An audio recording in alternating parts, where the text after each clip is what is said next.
They gave my brother a penthouse in Manhattan and left me with a patch of dirt in Arizona. No explanation, no apology. Just a key and silence. Hi, I'm Samantha Carter.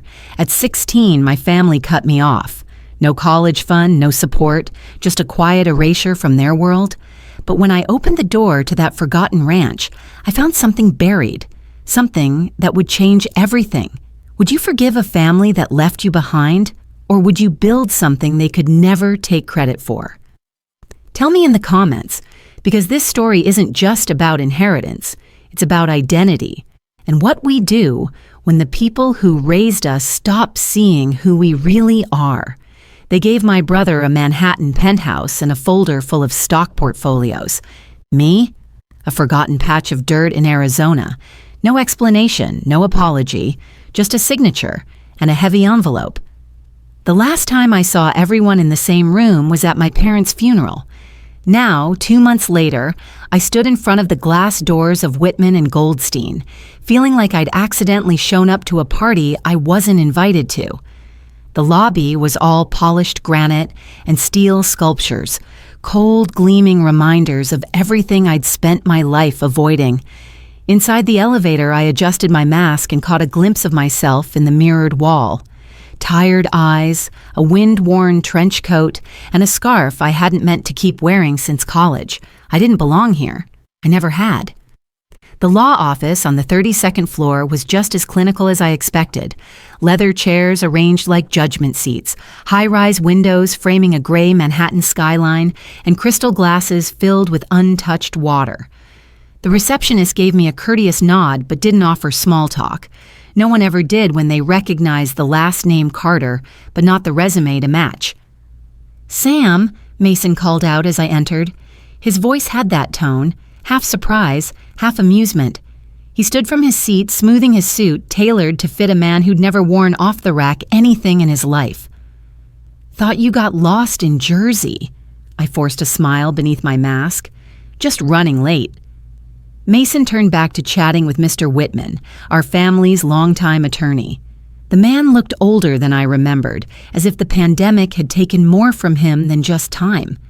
Beside Mason sat Aunt Patricia, straight-backed and polished in a cream blouse and pearl earrings. She didn't acknowledge me, not even a nod, but I felt her judgment like a draft through a cracked window, subtle, cold, and constant. I took the seat furthest from everyone else. Mr. Whitman cleared his throat and adjusted his glasses. "Shall we begin?"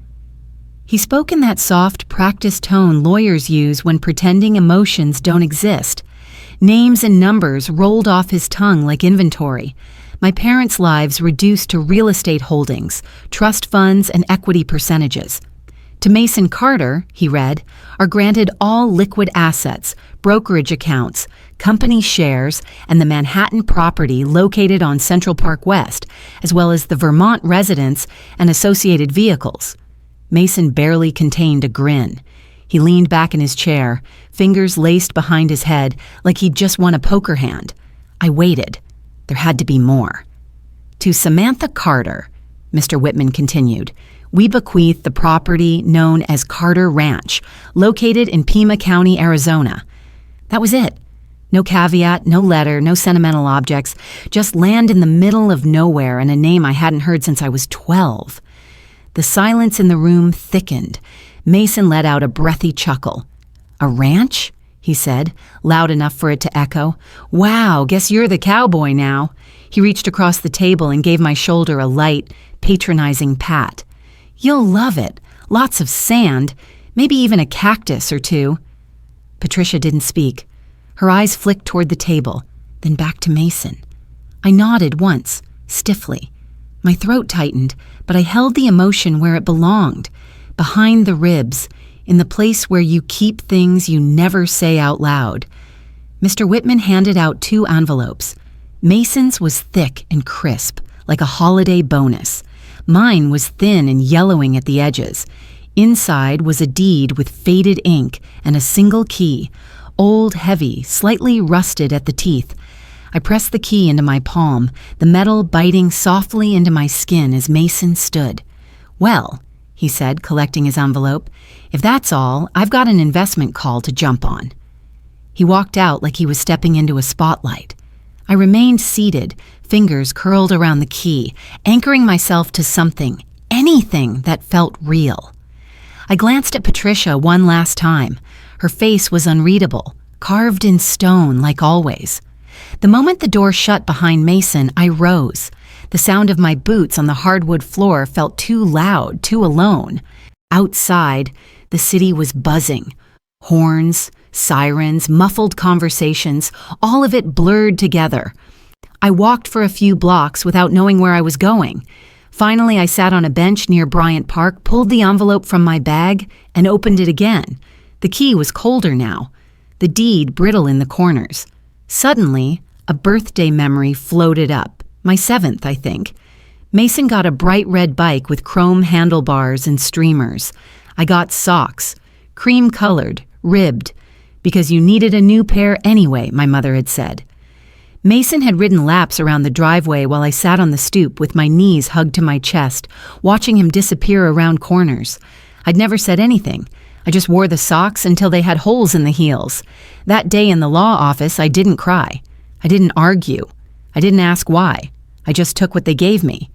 I didn't know it then, but that dusty envelope was the key to everything they couldn't see coming. The first thing I saw was a broken fence. The second was a faded sign half buried in weeds. Carter Ranch, established 1954. The white paint had long since surrendered to the sun, leaving behind splinters and ghost letters. Time had settled over the place like dust. I'd driven 2 hours out from the Tucson airport in a sun-bleached rental truck that wheezed like it wanted to retire. The air conditioning barely worked, and my phone had lost signal after the first 30 miles. Civilization melted away with each passing mile until only desert remained, wide, open, humming with heat. The road became dirt long before I saw the ranch. Endless fields of dry grass and rock stretched into the horizon. The sky here felt bigger somehow, like it had more to say. Somewhere in the distance, a single bird cried out and then stopped. Even the animals knew this place had been forgotten. As I stepped out of the truck, the crunch of gravel beneath my boots was the only sound. The air was hot and dry, the kind of dry that made your skin tighten and your thoughts go quiet. Wind stirred through brittle branches and nudged a loose shutter into knocking against the house. Grandpa once told me, "This land has secrets, Samantha. Just listen to it." Back then I'd laughed. Now the silence around me felt less like absence and more like waiting. The house stood at the edge of the property, hunched and tired. Its porch sagged in the middle, paint peeled like old bark, and the front door leaned slightly off its hinges. It looked like no one had touched it in years. Inside, it was like stepping into a memory, half erased. The light filtered through thin curtains in golden streaks. Dust floated in the beams like snow suspended in time. Every surface wore a layer of quiet. The couch still had an Afghan folded over the back, and there was a single cracked mug on the kitchen counter, long dried. I ran my fingers along the edge of the dining table, tracing grooves worn into the wood. In the hallway, I found the photos. Faded frames. My grandfather smiling with a fishing rod. My parents younger, polished, distant. And then, in the corner of one frame, me as a child, knee-scabbed, grin crooked, held in Grandpa's arms. On the wall nearby, barely visible now, was a small etching, S+C, carved so faint it could have been missed. I touched it with my fingertips, a warmth blooming in my chest where there should have been hurt.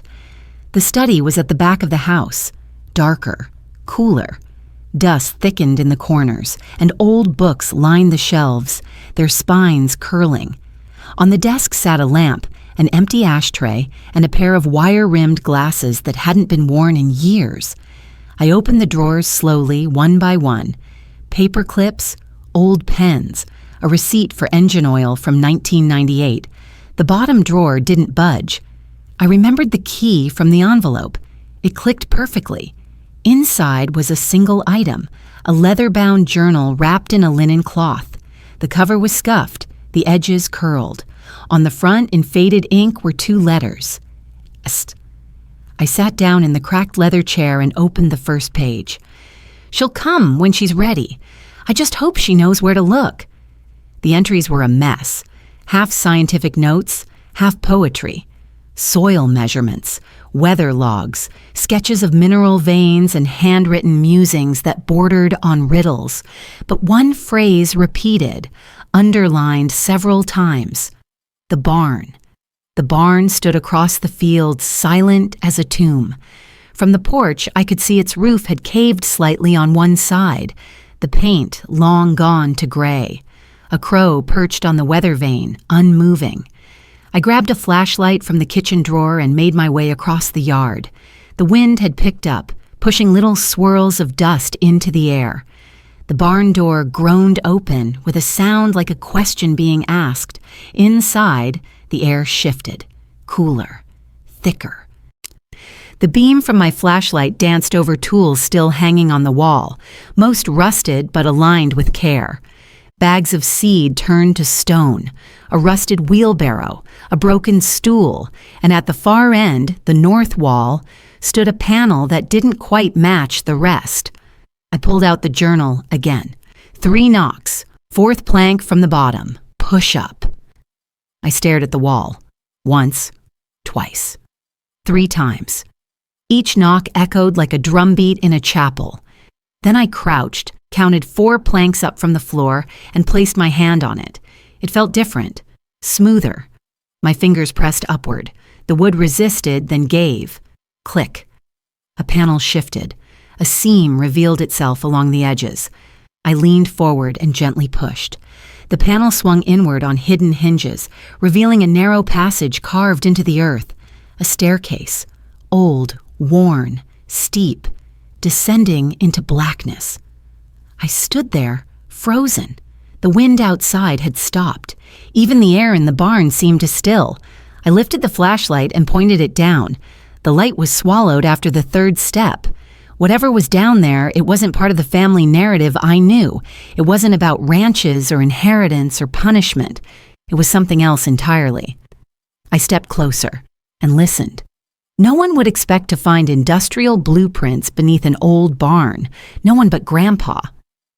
The stairs creaked beneath my boots as I descended, each step swallowed by the kind of darkness that felt alive. My flashlight beam danced along the walls, rough stone, then reinforced steel in places. There was no sound but the faint hum of something mechanical deep below, like a sleeping machine breathing softly in its sleep. The air turned damp, tinged with metal and something older, preserved. At the bottom of the stairs, I found a door, thick, rusted around the hinges. I pressed my hand against it, cold. It opened easier than I expected. The room inside didn't belong on a ranch. It looked like the secret wing of a university lab, except dustier, untouched. Long metal tables stood covered in tarps. Filing cabinets lined the walls, and shelves sagged under the weight of boxes, labeled with faded handwriting. I let the beam of my flashlight sweep across the space, heart racing. There was an old leather chair in the corner, a microscope on a side bench, and a whiteboard with equations half erased but still faintly visible. This wasn't a basement. It was a research facility. I stepped forward carefully, my breath echoing in the stillness. On the table closest to the wall sat a stack of manila folders, a rock sample split in half, its interior lined with silver threads like veins. Next to it, a mason jar filled with something granular, pale and crystalline. Lithium, I guessed, though I'd only ever read about it in reports. I set the flashlight down and flipped open the first folder. Survey maps, mineral density charts, chemical analysis logs, each page filled with Grandpa's writing. His script was neat, deliberate. Numbers, locations, diagrams. A full decade of testing and refinement. And then I saw it. A blueprint labeled Extraction Process Low Impact Variant B. He hadn't just studied the land. He had designed a method. One that looked radically different from the strip mining models I'd seen in environmental studies. This wasn't a mining site. It was a lab for clean energy innovation, A cold wave of realization passed through me. He wasn't wasting his retirement tinkering. He was ahead of his time. In the corner of the table sat a small box. I opened it and found a USB drive taped to the inside lid. On its casing, in sharp marker strokes, for S only. Trust no one. Tucked beneath it, folded carefully, was a handwritten letter. Sam, if you're reading this, then the land found you like I hoped it would. I never could trust the rest of them. Not with this, not with the future. What you're holding isn't just my life's work. It's an opportunity to do something right, something big, but it comes with weight. They won't understand, and worse, they'll try to take it. Don't let them. I didn't hide this from the world because I wanted to die forgotten. I hid it because I knew they'd turn it into a weapon of greed. This ranch, this process, it belongs in the hands of someone who values more than $1. I believe that's you. Always did. Grandpa. My eyes stung. I closed them, let his voice replay in my memory. Him in the garden, dirt on his hands, saying strange things that made more sense now than they ever had back then. The future is buried, where no one's looking. I thought he meant metaphorically. I sat down in the leather chair and stared at the USB drive resting in my hand. The label stared back at me like a challenge. Trust no one. Not Mason, not Patricia, certainly not the family lawyer. But I knew some names. Ethan Brooks. Patent attorney I'd met during a clean energy consultancy project in Chicago. Smart, ethical, and knew how to disappear things in legal documents. Linda Chen, former geology professor, now working for a mining assessment startup. Brilliant, sharp, trustworthy, or at least direct. And then there was Nathan Reynolds, venture capitalist. He'd once said in a keynote, "I don't invest in potential. I invest in inevitability." I remembered how the room had gone quiet when he said it. I stood up slowly, the USB warm in my palm. The weight of what I held, what Grandpa had built, started to settle in. I wasn't standing in an old barn. I was standing on one of the largest untapped lithium reserves in the United States. And no one else knew. Not yet. I stepped back toward the staircase, flashlight beam dancing again through dust motes in the air. The barn above creaked faintly, a soft reminder that the world still moved outside this secret. At the top of the stairs, I pulled the panel shut behind me. The click echoed deeper than it should have. I stood alone in the dim light of the barn, the sun now gone, only a band of lavender on the horizon. I reached into my pocket, pulled out my phone. 3 bars, 3 names, 3 calls to make. I didn't need revenge. I needed strategy. The morning light spilled through the barn's weathered slats, dust particles dancing in slow motion. I sat at the same wooden table where Grandpa must have drafted his earliest plans, surrounded now by a tangle of blueprints, handwritten notes, and the blinking cursor of my laptop.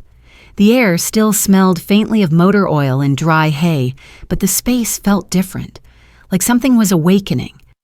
I took a breath and opened the journal again, flipping to one of the later pages where Grandpa had scribbled an equation in red pen and circled it twice. Beneath it, in his cramped, looping script, "If you wait for their approval, you're already too late." He'd never been one for ceremony. Neither was I. Call one was the easiest. I found Ethan Brooks's number in an old email thread from 2 years back, when I'd worked on a renewable startup that never got off the ground. Ethan had helped us protect some early-stage IP, and didn't blink when I asked about shell corporations. "Sam Carter," he said as he picked up. "It's been a while." "Too long," I replied, "but I've got something urgent, and I trust you." He was silent for a beat. Then, "Go on." "I have proprietary research, entirely undocumented in public databases. Geological mapping, proprietary extraction methods, lab trials. It's clean, efficient, and potentially revolutionary. It needs to be patented immediately, but under a shielded entity. Nothing can trace back to me personally. I want to build something that doesn't look like mine until it's ready to stand on its own. Where is the research now? He asked. In my hands, physically, and backed up to encrypted cloud storage. Another pause. Sam, what are we talking about? Lithium, I said, and a technique that could change how the industry operates. That got his attention. By the end of the call, he agreed to file the patents under a newly formed shell corporation, Nova Minerals, fully controlled by me, structured through layers of ownership that would make it nearly impossible for even the savviest corporate sleuth to trace. Ethan was quick, sharp, and knew better than to ask too many questions when the paperwork was clean. If you're serious, he said, you'll have the legal insulation within 72 hours. But if anyone gets wind of this too early... They won't, I cut in. I'm done playing by their rules. Call 2 was trickier. Linda Chen had once taught a seminar I'd attended in grad school, a brilliant mind wrapped in relentless pragmatism. I admired her because she didn't tolerate fluff. She also didn't answer calls from unknown numbers, so I texted first. Linda, it's Samantha Carter. I have something you need to see. Geology, lithium, Arizona. I'll pay your flight. She called back 10 minutes later. You're not scamming me into one of those crypto mines, are you? She said by way of greeting. Not even close. I gave her a teaser. Just enough. I mentioned the depth profiles, the core samples, the environmental footprint comparison. She was silent, then said, I'm listening. I want a second opinion before I move forward. I need someone who can confirm what I'm looking at, and I trust you to be honest. You'll have a room ready? She asked. I'll put a fresh sheet on Grandpa's old cot. She laughed. Fine, I'll bring my boots and a spectrometer. I smiled for the first time all day. Call 3 was Nathan Reynolds. That one made my hand tremble a little. Nathan didn't do small talk. He didn't waste time. He also didn't fund people. He funded revolutions. Getting through his gatekeepers was almost impossible unless you had something they couldn't ignore. So I sent a 5-sentence email with a scanned blueprint and a line from Grandpa's journal. This technique reduces extraction time by 40% with minimal environmental disruption. Subject line, buried future. He replied 6 hours later, meet me in Los Angeles, bring proof.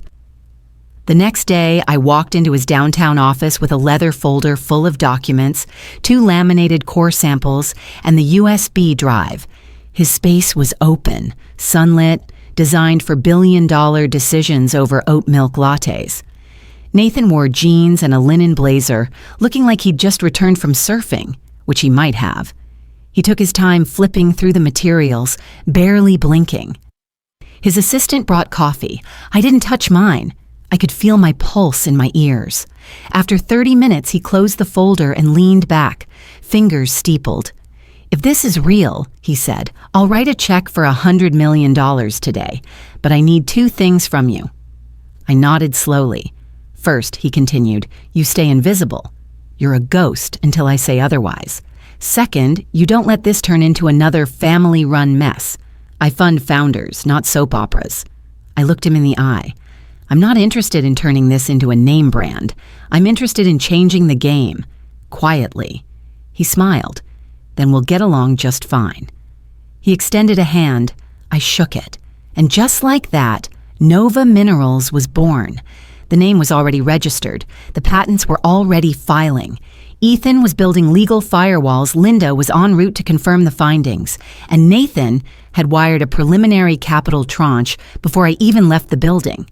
I didn't know what Mason was doing at that exact moment, but I imagined it involved a TV interview or another keynote speech. His face had been popping up on my LinkedIn feed all week.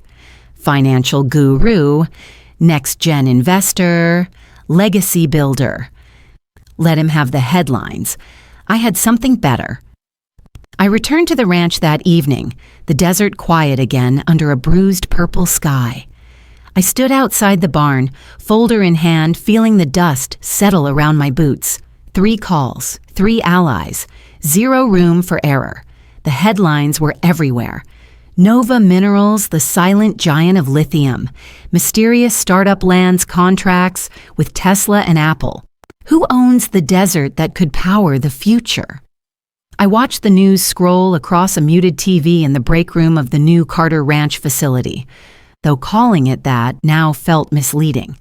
The old barn had transformed into a sleek command center, with solar panels glinting on the roof and engineers in branded fleece jackets tapping at tablets. What used to be dust and rot was now a data server room, a drone pad, and a prototype testing bay.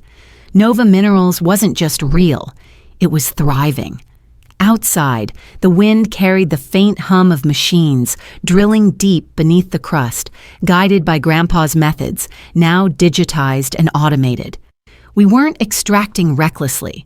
We were extracting responsibly, the kind of model other companies claimed to follow but didn't. We were doing it, for real, and no one knew I was behind it. Not yet. I kept my name off every press release, every investor brief. My title was buried in legal structures, managing partner of an offshore holding company that technically owned Nova. If you weren't looking closely, you'd think the company had no face. That was intentional. Mason found out anyway. He called the same day the Wall Street Journal cover hit. "Sam?" His voice was cautious, almost soft. I hadn't heard it in months. "Hey," I said, like we were old friends catching up. "Long time. Is Nova Minerals you?" I didn't answer right away. I sipped my coffee and walked down the hallway lined with framed satellite images of the lithium field beneath our feet. He continued, more urgent now. "I mean, it can't be. But the filings, the Arizona ties, it all leads back to Carter Ranch." "I still live there," I offered. "Crazy, right?" He laughed, but it was hollow. "I remember when you were doing that hippie energy consulting, and now Tesla's quoting your research. What the hell, Sam?" Funny how clean energy isn't such a joke anymore. There was a pause. Then came the real Mason. "Look, if this is you, this company, it's part of the Carter legacy. You can't just cut us out." I didn't say anything. "You used family land, family research. That IP belongs to all of us." "That land was in my name. The research wasn't yours. You laughed at it." "This could be huge. Don't be reckless. Let's bring this under the Carter umbrella. We can—" I hung up before he finished. 2 days later, the lawsuit arrived. A formal filing from the Carter estate, delivered via courier to the ranch gate.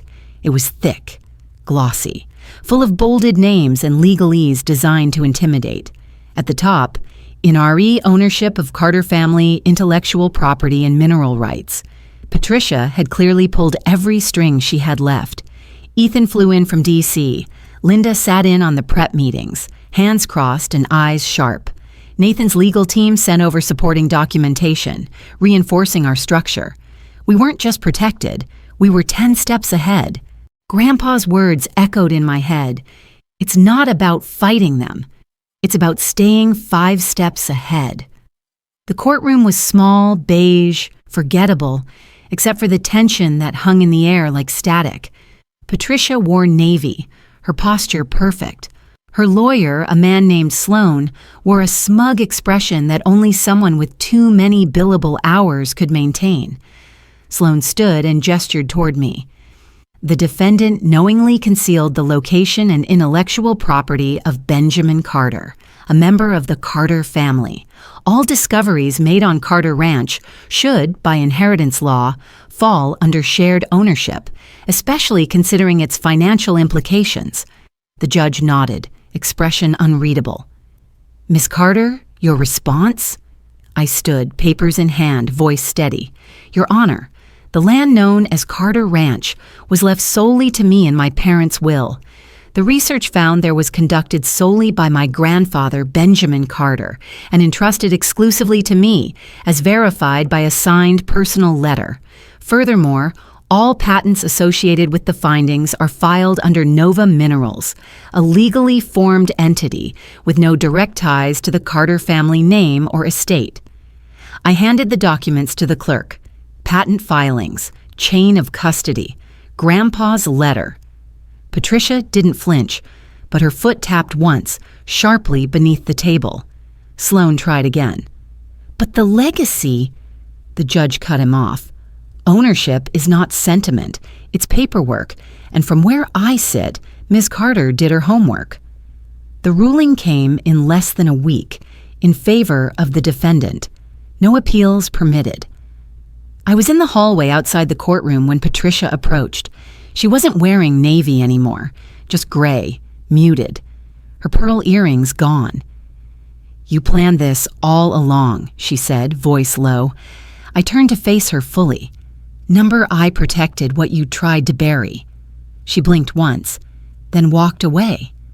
Inside the courtroom, someone was packing up the judge's papers. A bailiff coughed. A door squeaked closed. But for me, something had just opened. For the first time in my life, my name had been said out loud in a Carter legacy dispute, and it wasn't followed by dismissal. It was printed, spoken, and recorded into the history of this family, into the future of the industry. And it wasn't over. Not yet. They used to toast champagne in that penthouse without me. Now I own the deed. The snow in Manhattan that morning was soft, powdered sugar over cold concrete. I stepped out of the car and looked up at the glass facade of the building I had never been allowed to enter, at least not as family. Mason's penthouse had been a symbol of everything I wasn't, chosen, celebrated, trusted. Now it was just another line item in my portfolio. The doorman recognized the LLC on the purchase order and opened the door without a second glance. The elevator ride was quiet. At the top, the suite was empty. Sunlight poured through floor-to-ceiling windows, catching the dust in midair. It was still staged, like a museum. White leather couches, glass shelves, a wine fridge that hadn't been stocked in months. I walked to the window and looked out over Central Park. Winter had pulled all the color from the trees. Everything looked clean, crisp, and distant. Mason arrived late. He always did when he didn't have the upper hand. He looked smaller somehow, hair a little thinner, coat a little too big on his frame. The confident tilt in his shoulders was gone. "Sam," he said, voice cracking the silence. I didn't move. "You asked for this meeting." He nodded, stepping inside slowly. I just want to talk." I turned to face him. No suit today, no expensive cufflinks, just a man who had run out of strategies. "I want to buy it back," he said. "The penthouse. It was foreclosed after everything, but it's still—" He paused, searching for the word. "It's still home." I let the silence stretch. "Sam," he continued, a little more desperate, "name your price." "I just need some time." I remembered what he once told me, all those years ago at the law office, hand on my shoulder like a king bestowing mercy. "If you ever need money, I'll help, with interest." I looked around the room. "You toasted here without me," I said quietly, "mocked my choices, laughed at my work. This place was never mine, until it was." He shifted uncomfortably. "It doesn't have to be personal." "It is, Mason. And it isn't. It's about what you saw when you looked at me, what you refused to see." He looked down. "I'm not selling it," I said, voice steady. "Not because I need it, but because I don't." He left without another word. A week later, a letter arrived at the ranch. The envelope was plain, the handwriting careful. It was from the principal of my old high school. "Ms. Carter, we've followed your recent accomplishments with great admiration. This year's graduation theme is turning obstacles into opportunity. We would be honored to have you deliver the keynote address." I stared at the paper for a long time, my fingers brushing over the school's faded letterhead. The last time I'd walked those halls, no one said my name with pride. I'd been the quiet one, the weird one, the girl with dirt under her nails and a permanent place in the background, but I said yes. And 2 months later, I stood behind a podium in a gymnasium filled with folding chairs, camera phones, and expectant faces. The school hadn't changed much. The basketball lines on the floor still peeled at the corners. The smell of cafeteria pizza lingered somewhere in the air. I looked out at the sea of young eyes, some hopeful, some tired, some already hardened by life. I took a breath and began. I wasn't supposed to be here. They left me a dead farm. That's what everyone called it. Nothing but dust and forgotten tools and an old man's failed ideas. They gave my brother everything else. The house, the money, the praise. They thought they were burying me in the desert, but they didn't know that seeds grow underground. A ripple of stillness passed through the room. I didn't build a company to prove them wrong. I built it to prove myself right. I didn't dig up lithium just for profit. I uncovered possibility, and I didn't come here today to tell you how to win. I came here to say this: you are more than what they see. You are more than what they measure. Sometimes the world gives you less, so you'll learn to create more. I stepped away from the podium as the applause rose slowly, then swelled. Teachers nodded. A few students clapped like their hands needed to say something their mouths couldn't. Backstage, I tried not to cry. Then a girl, maybe 17, maybe 18, ran up to me, breathless.